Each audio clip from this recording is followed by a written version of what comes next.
अस्सलाम वालेकुम dear, welcome to एजूज़ ऑन ऑनलाइन अकेडमी। अच्छा तव्हांखे मूं जेको आहे सो हिन जे बारे में ग्रुप में ॿुधायो हो, सेंड कयो कुझु जंहिंमें English grammar basic to advance असीं जेको आहे सो हाणे पाण सिखंदासीं।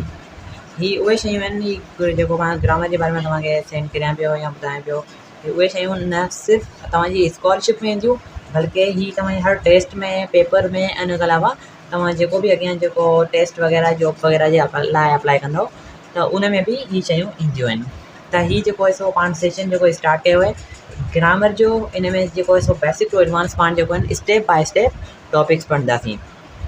जीअं त कल्ह जो ॾींहुं तव्हांखे मूं जेको आहे सो ग्रामर जे बारे में कुझु सेंड कयो, जंहिंमें पंहिंजो ग्रामर जो जेको डेफिनेशन हो, उन खां अलावा अल्फ़ाबेट जे बारे में हो, अल्फ़ाबेट खां पोइ लेटर्स ऐं टाइप्स ऑफ लेटर्स, जंहिंमें वॉवल्स ऐं कॉन्सोनेंट हुआ। त ही जेको आहे सो वधीक पाण हिन वीडियो में डिस्कस कयूं था त जीअं तव्हांजो जेको आहे उन बारे में क्लियर थी वञे। ऐं उन खां अलावा जेको नेक्स्ट पंहिंजो टॉपिक जेको आहे उहो बि हिन वीडियो में कवर कंदासीं, जेको आहे वर्ड ऐं टाइप्स ऑफ वर्ड्स, लफ्ज़ ऐं उनजा क़िस्म। पहिरीं पाण ग्रामर ते था अचूं, उन खां पोइ जेको आहे सो alphabet, letters, types of letters ऐं ॿिया जेके ई मूं तव्हांखे मैंशन कया आहिनि, इन्हनि खे डिस्कस कंदा हिन वीडियो में। सो ही तमामु इम्पोर्टेंट शयूं आहिनि जेके तव्हांखे नोट ज़रूरु करणु घुरिजनि। इन करे तव्हांखे मूं चयो जेको आहे सो तव्हां पंहिंजो जेको आहे जल्द खां जल्द नोटबुक्स जेको वठो। इन मेन जेको आहे इंग्लिश ग्रामर जे लाइ अलॻि तव्हां वठिजो, जंहिंमें जेको आहे सो मां इंग्लिश ग्रामर जेके तव्हांखे पढ़ाईंदुसि ऐं कवर कराईंदुसि टॉपिक्स, उहे जेको आहे सो तव्हां नोट कजो। जीअं हींअर मूं जेको आहे तव्हांखे सेखारण जे लाइ हीअ जेको आहे नोट कयो आहे, अहिड़ी तरह तव्हां बि जेको आहे पंहिंजो कॉपी वठी अलॻि सेपरेट हिन इंग्लिश ग्रामर सेक्शन जे लाइ उहो तव्हां जेको आहे सो नोट कयो, त जीअं जेके आहिनि तव्हांखे यादि रहनि ऐं इन खां अलावा सम्झ में अचनि। में लिखंदो त तव्हांजी राइटिंग बि इम्प्रूव थींदी, उन खां अलावा तव्हांखे सम्झ में बि ईंदो। ऐं पोइ जेको आहे सो तव्हांखे का ॻाल्हि जेका हुन में सम्झ में नथी अचे, तव्हां जेको आहे मूंखां पुछंदा करियो। सभ खां पहिरीं जेको आहे सो कंहिं बि ज़बान में जेका पाण ॾिसूं था जेको आहे ग्रामर अहम आहे। यानी ग्रामर छा आहे? What is grammar? Grammar is the set of rules, एक मिनट मूंखे पेज खे थोरो सही करियो। सो सभ खां पहिरीं पाण अचूं था ग्रामर ते। What is grammar?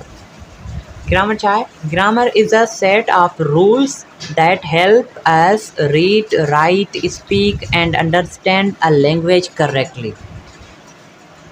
यानी ग्रामर जेको आहे सो हिकु मजमूओ आहे, सेट आहे, यानी मजमूओ कंहिंजो रूल्स, क़ाइदा ऐं क़वाइद that help us read, write, speak and understand, जेके असांखे पढ़णु, लिखणु, ॻाल्हाइणु ऐं सम्झण में मदद कंदा। ग्रामर छा आहे?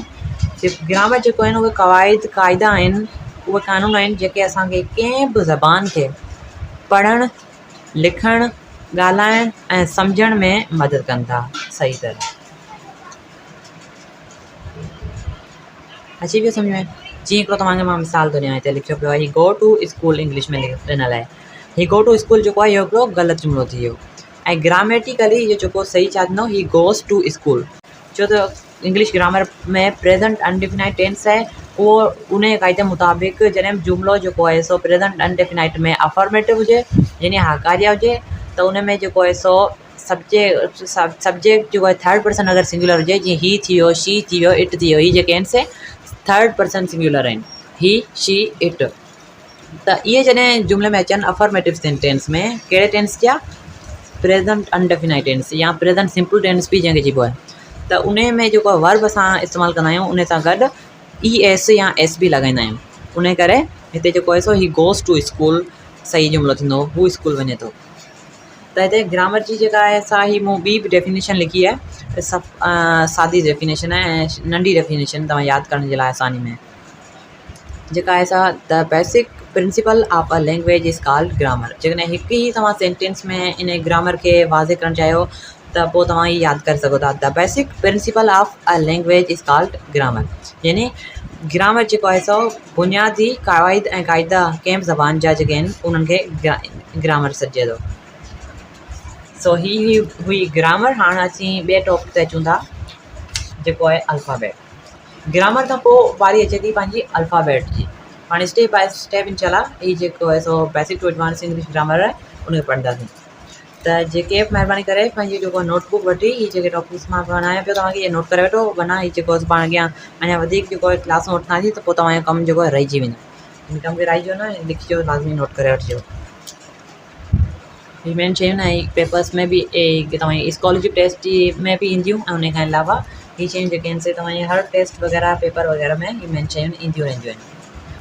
चलो स्टार्ट कयूं था टॉपिक नंबर 2 जेको आहे अल्फ़ाबेट। अल्फ़ाबेट छा हूंदो आहे? Alphabet is the set of letters use to write a language. यानी अल्फ़ाबेट हिकिड़ो आहे सेट आहे यानी मजमूओ आहे छाजो? अखरनि जो, letters. Alphabet is the set of letters use to write a language. Alphabet हिकु अखरनि जो जेको आहे मजमूओ आहे, सेट आहे कंहिं बि ज़बान खे लिखण जे लाइ।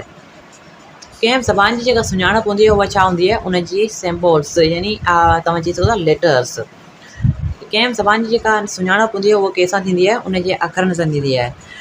जेकॾहिं अखर जेको आहे तव्हांखे अलिफ बे नज़र ईंदो त उहा तव्हां छा चवंदव त हीअ सिंधी ज़बान जी अलिफ बे पटी आहे या चओ त सिंधी ज़बान जा जेके आहिनि इहे अखर आहिनि। जेकॾहिं तव्हांखे हिननि मां को अखर नज़र ईंदो त पाण चवंदासीं त हीअ जेको आहे सो इंग्लिश अल्फ़ाबेट जी ABC आहे।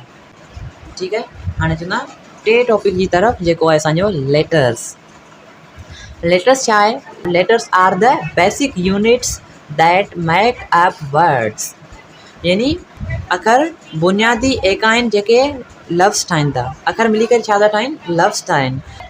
अखर जेके आहिनि से जेके मां अल्फ़ाबेट में तव्हांखे ॿुधायो आहे इहे जेके ABCDE खां वेंदे Z ताईं, उन खां अलावा असांजी सिंधी ज़बान में A अलिफ बे खां वेंदे ये ताईं इहे ई जेके आहिनि से पंहिंजा अखर आहिनि। अखर जेके आहिनि बुनियादी एक आहिनि कंहिं बि ज़बान जा ऐं उहे जेके मिली करे लफ़्ज़ ठाहिनि था। जी मिसाल जे तौर ते ABCDEF खां वेंदे Z ताईं जेके आहिनि से इहे पंहिंजा इंग्लिश अल्फ़ाबेट जा अखर आहिनि, लेटर्स आहिनि। ऐं सिंधी ज़बान में पंहिंजा जेका आहिनि टोटल 52 आहिनि जेके अलिफ बे खां वेंदे ये ताईं। बिल्कुलु असां जेको बेस खां स्टार्ट कयो आहे, अॻियां पाण जेको आहे सो अॻिते इंग्लिश ग्रामर खे वधीक जेको आहे एडवांस में वठी हलंदासीं। फ़िलहालु जेको आहे पाण स्टार्टिंग बेस खां पिया स्टार्ट कयूं। ठीकु आहे, उन करे जेको बेस सां ई शुरूआति थिए थी पंहिंजी ग्रामर अल्फ़ाबेट ऐं लेटर्स खां। हाणे लेटर्स असां क्लियर कयो ऐं उन खां पोइ पाण चवंदा types of letters. Types of letters में जेके आहिनि मेन जेके ॿ टाइप आहिनि जेके तव्हांखे मां ॿुधायां। जेको आहे सो उन में जेको हिकिड़ो आहे हुरूफ़ इल्लत, सिंधी में पाण चवंदा आहियूं, ऐं इंग्लिश में जेको तव्हां ॿुधंदव वॉवेल्स, जंहिंखे सिंधी में छा चइबो आहे? हुरूफ़ इल्लत। हाणे वॉवेल्स जेके आहिनि पंहिंजा घणा आहिनि? 5 आहिनि इंग्लिश ग्रामर में। इंग्लिश अल्फ़ाबेट में वॉवेल्स घणा आहिनि? 5 आहिनि। कहिड़ा? AEIOU। ऐं कॉन्सोनेंट उन खां अलावा जेके ॿिया अखर आहिनि ABC में उहे जेके आहिनि से हुरूफ़ इल्लत हुरूफ़ सही आहिनि, यानी उनखे इंग्लिश में कॉन्सोनेंट्स चइबो आहे। कहिड़ा कॉन्सोनेंट आहिनि? AEIOU ही जेके अखर आहिनि इन्हनि खां अलावा जेके बि 21 ॿिया अखर आहिनि उहे कॉन्सोनेंट्स आहिनि, उहे हुरूफ़ सही आहिनि। उहे टोटल 21 अखर आहिनि। हुरूफ़ इल्लत जेके आहिनि से 5 आहिनि ऐं हुरूफ़ सही 21 अखर आहिनि, जेके तव्हांखे मां लिखी ॾेखारियां थी। BCDFGHJKLMNPQRSTVWXYZ। हिन में जेको आहे सो AEIOU मिसिंग आहिनि, बाक़ी टोटल जेके ABC में आहिनि अखर उहे शामिल आहिनि। अच्छा, इंग्लिश अल्फ़ाबेट में जेके लेटर्स आहिनि अखर आहिनि ABC, उन्हनि खे ॿिनि तरीक़नि सां लिखियो वेंदो आहे। कहिड़नि सां? हिकिड़ो आहे कैपिटल लेटर्स, ॿियो जेको आहे so small letters. Capital letters जेके आहिनि उहे ई अखर हूंदा आहिनि। अखर जेके आहिनि ABC जेका आहे सो अल्फ़ाबेट जेका सेम ई आहे।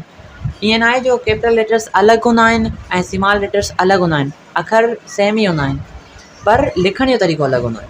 कहिड़ो? कैपिटल लेटर्स में बि ABC खां वेंदे Z ताईं अखर हूंदा आहिनि ऐं स्मॉल लेटर्स में बि ABC खां वेंदे Z ताईं अखर हूंदा आहिनि। पर कैपिटल लेटर्स में अखर जेके आहिनि वॾा लिखिया वेंदा आहिनि। कैपिटल मतिलबु वॾा करे लिखो, ठीकु आहे, ऐं स्मॉल मतिलबु नंढो, स्मॉल लेटर्स मतिलबु नंढा अखर। त ABC जेके वॾा अखर असीं लिखंदा आहियूं उन्हनि खे कैपिटल लेटर्स चइबो आहे, ऐं स्मॉल लेटर्स जेके असीं नंढा अखर लिखंदा आहियूं ABC जा उनखे स्मॉल लेटर्स चइबो आहे, जेको असां मूं ई जेके लिखिया आहिनि ABCD खां वेंदे Z ताईं। ऐं पहिरियों अखर जॾहिं बि पाण स्टार्ट कंदा आहियूं कुझु लिखणु, त पहिरियों उन जो अखर जेको आहे ABC मां जेको बि अखर अचे थो उहो जेको आहे पाण कैपिटल लिखंदा आहियूं, वॾो लिखंदा आहियूं। जीअं हिते मूं जेको आहे सो 2 लिखियो आहे, ॾिसो, जंहिंमें T जेको आहे पहिरियों मूं अखर वॾो लिखियो आहे ऐं बाक़ी ॿिया जेके आहिनि नंढा लिखिया आहिनि। त स्टार्ट असीं जॾहिं कंदा आहियूं कंहिं बि अखर जो त उहो पहिरियों अखर कैपिटल लिखिबो आहे ऐं पोइ जेके आहिनि से स्मॉल लेटर्स लिखिबा आहिनि। उन खां पोइ हाणे अचूं था पाण वर्ड ते, यानी लफ़्ज़। सिंधी में चलो मां लिखी थो छॾियां हिते।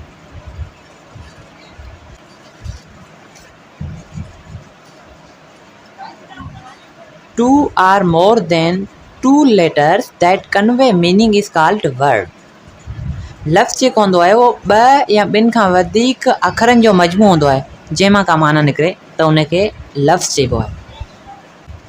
ॿ या ॿिनि खां वधीक अखर मिली करे लफ़्ज़ ठाहींदा आहिनि। जीअं रन थी वियो, RUN, हैप्पी, राइट, लर्न, इहे जेके आहिनि से लफ़्ज़ आहिनि। हिन में जेको तव्हां ॾिसो अखर जेके आहिनि घणा आहिनि, 10 आहिनि। रन में रन मिली करे 2 अखर मिली करे रन हिकु लफ़्ज़ ठहियो। ऐं हैप्पी में जेके आहिनि से 1 2 3 4 5 अखर शामिलु आहिनि, जेके मिली करे हिकु लफ़्ज़ ठाहीनि था हैप्पी, ख़ुशि। 2 या ॿिनि खां वधीक अखर मिली करे लफ़्ज़ ठाहींदा। टाइप्स ऑफ वर्ड्स, लफ़्ज़नि जा क़िस्म। लफ़्ज़नि जा जेके आहिनि से मुख़्तलिफ़ क़िस्म आहिनि। जीअं मूं लिखियो आहे, वर्ड कैन बी क्लेसिफाइड इन टू वेरियस टाइप्स। जीअं नाउन्स थी वियो, वर्ब्स थी विया, एडजेक्टिव्स थी विया, एडवर्ब्स थी विया, प्रोनाउंस थी विया, प्रेपोजिशन्स थी विया, कंजंक्शन्स थी विया, इंटरजेक्शन्स। हीअ अॻियां हली पाण इंशाल्लाह स्टेप बाय स्टेप वाज़े कंदासीं हिननि खे, ऐं स्टेप बाय स्टेप पाण जेको आहे सो ही पढ़ंदासीं। फ़िलहाल जेको आहे सो पाण बेसिक जेको आहे उहो ॾिसूं था। त नाउन जेको हूंदो आहे, तव्हां वरी ॿुधाए छॾींदी आहियां, कंहिं बि शइ जो जेको नालो हूंदो आहे उहो नाउन चइबो आहे। तव्हांखे ख़बर हूंदी नाउन जेको आहे सो छा आहे, इस्म छा आहे। कंहिं बि शइ जो नालो जेको आहे सो उहो इस्म नाउन सॾाए थो। त पोइ उहा का शइ थी सघे थी, का जॻह थी सघे थी, को शख़्स थी सघे थो, या का बि शइ जेका हूंदी आहे उनखे नाउन सॾियो वेंदो आहे, यानी उनजो नालो। जीअं बुक थी वियो, सिटी थी वई, इहो जेको आहे बुक जेको आहे हिकिड़ो शइ जो नालो आहे, ऐं सिटी जेको आहे शहर आहे। त इहो जेको आहे सो अगरि सिटी शइ जो कंहिं नालो ॾिनल हुजे हा त उहो बि नाउन में अचे हा। अहिड़ी तरह वर्ब्स, वर्ब्स छा हूंदो आहे, को बि कमु, any action or state it's called verb. जीअं रन, डोड़णु, जंप, टुपो ॾियणु, इहे छा आहिनि, कमु आहिनि। को बि कमु जेको आहे सो उहो वर्ब सॾाए थो, सिंधी में फल। ऐं नंबर 3 ते एडजेक्टिव्स। एडजेक्टिव्स छा आहे, गुण आहे, अवगुण आहे कंहिंजो, नाउन या प्रोनाउन जो, यानी उन्हनि जी जेका ख़ासियत ख़ुसूसियत ॿुधाए थो कंहिंजी, नाउन या प्रोनाउन जी, उहो जेको आहे एडजेक्टिव सॾाए थो। जीअं हैप्पी, ख़ुशी, ब्लू, नीरो, हीअ जेको आहे सो हिकिड़ी प्रॉपर्टी आहे कंहिंजी, नाउन जी। उन खां अलावा एडवर्ब्स, एडवर्ब्स जेके आहिनि से उहे छा आहिनि, उहे लफ़्ज़, एडवर्ब्स जेके आहिनि उहे अल्फाज़ आहिनि जेके वर्ब, एडजेक्टिव या ॿिए एडवर्ब खे बयानु कंदा आहिनि। जीअं क्विकली थी वियो, लाउडली थी वियो, इहे जेके आहिनि एडवर्ब आहिनि। उन खां पोइ प्रोनाउन, ही शी जेको आहिनि प्रोनाउन में अचनि था। प्रोनाउन उहे लफ़्ज़ हूंदा आहिनि जेके इस्म जे बदिरां कमु ईंदा आहिनि, यानी इस्म जी जाइ जेको आहे से वठनि था। जीअं ही थी वियो, शी थी वियो, इहे जेके आहिनि से इस्म आहिनि, ऐं उन्हनि नालनि जे बदिरां पाण जेको आहे ही ॾींदा आहियूं। उन खां पोइ आहे प्रेपोजिशन्स, इन, आन जेके आहिनि प्रेपोजिशन आहिनि, ठीकु आहे, इहे बि लफ़्ज़ ई सॾाईंदा। प्रेपोजिशन छा आहे, प्रेपोजिशन उहे लफ़्ज़ हूंदा आहिनि जेके जुमलनि में इस्म ऐं ज़मीर जो कांडापो ॾेखारीनि था। जीअं the book is on the table, हिते जेको आहे आन छा आहे, प्रेपोजिशन आहे, यानी बुक इज़। हाणे जेकॾहिं आन असांखे इहो ॿुधाए पियो त जेको किताबु आहे उहो टेबल ते आहे। उन खां पोइ कंजंक्शन, एंड, बट। ऐं कंजंक्शन उहे लफ़्ज़ हूंदा आहिनि जेके जुमलनि खे जोड़ीनि था, ॻंढीनि था पाण में। जीअं मिसाल तौर ते Ali and Basit play cricket, Ali ऐं बासित क्रिकेट खेॾनि था। ऐं हिते जेको एंड, ऐं जेको मूं इस्तेमालु कयो उहो जेको आहे सो कंजंक्शन आहे, जेको असांखे जोड़े पियो। ऐं उन खां पोइ इंटरजेक्शन्स, जीअं ओ थी वियो, वाव थी वियो, या अहिड़ी तरह हुर्रा वग़ैरह, ऐं ॿिया जेके आहिनि अहिड़ा लफ़्ज़ आहिनि जेको अहसास या जेको आहे सो इमोशन्स खे ज़ाहिर कनि था, त उन्हनि खे जेको आहे सो इंटरजेक्शन चइबो आहे। हीअ पार्ट ऑफ स्पीच आहे, मां तव्हांखे ओवरव्यू ॾिनो, बाक़ी डिटेल में पाण खे अॻियां हली कवर कंदासीं इंशाल्लाह। तो ही कुछ इंपॉर्टेंट बेसिक इंग्लिश ग्रामर में कुछ टॉपिक्स जेके पाण हिन लेक्चर में कवर कया। वधीक जेको आहे सो पाण ॿिए लेक्चर में हिकु ॿिए टॉपिक सां गॾु मिलूं था। हिननि मां जेका बि तव्हांखे ॻाल्हि सम्झ में न आई हुजे या वधीक जेको आहे सो हिन जे बारे में पुछा करिणो आहे, तव्हां पुछी सघो। ऐं उन खां अलावा जेको आहे सो पंहिंजो नोटबुक वठी अगेन मां तव्हांखे दरख़्वास्त कंदुसि जल्दी जेको आहे सो ई टॉपिक्स नोट करियो ऐं लिखो ऐं मूंखे पोइ वरी ग्रुप में या उन खां अलावा ग्रुप उन में अलॻि माण्हू ठाहींदासीं होमवर्क जे लाइ, जंहिंमें पाण सिर्फ़ु जेको आहे सो होमवर्क जेको आहे तव्हांखे उन ग्रुप में शेयर करिणो आहे जेको मां तव्हांखे ॾींदुमि, ठीकु आहे। ऐं पोइ पाण अॻिते जेको आहे सो ॿिया टॉपिक खे ॾिसूं था। अॼु जी वीडियो में एतिरो ई, मिलंदो आहे अॻिली वीडियो में। अल्लाह हाफ़िज़।